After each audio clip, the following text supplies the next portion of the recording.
Oh, I only met Oprah 3 days ago. I broke out into hives. I'm not like trying to make you laugh, like I legitimately broke out into hives beforehand, and I had to really relax and breathe deeply.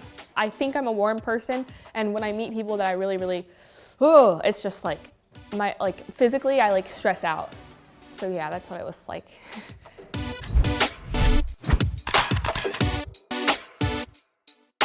First actress that I grew up watching that like made me want to act was Audrey Hepburn.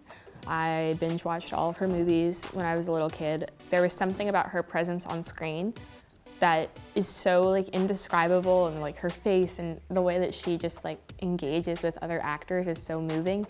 Seeing Breakfast at Tiffany's for the first time was like a very singular film experience that I got, because it was Audrey Hepburn. It was the first time I'd sort of seen a film that was older, that had like a woman lead that was that was just this strange woman who doesn't have it all together and like names her cat, and like all these things that are just that are strange and weird, and I had never really seen that before. And I remember watching that movie and being like, that I want to be in movies because of that.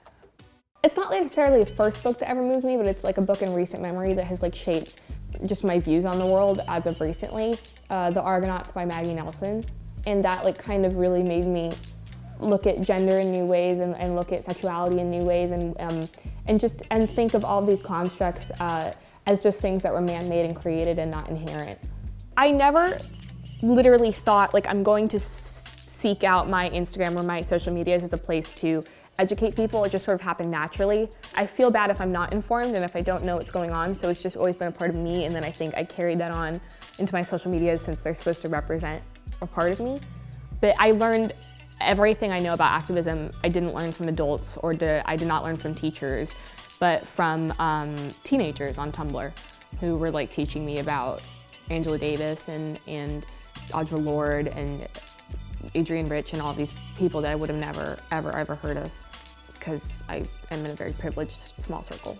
And Tumblr and teenagers on the internet really expanded that for me.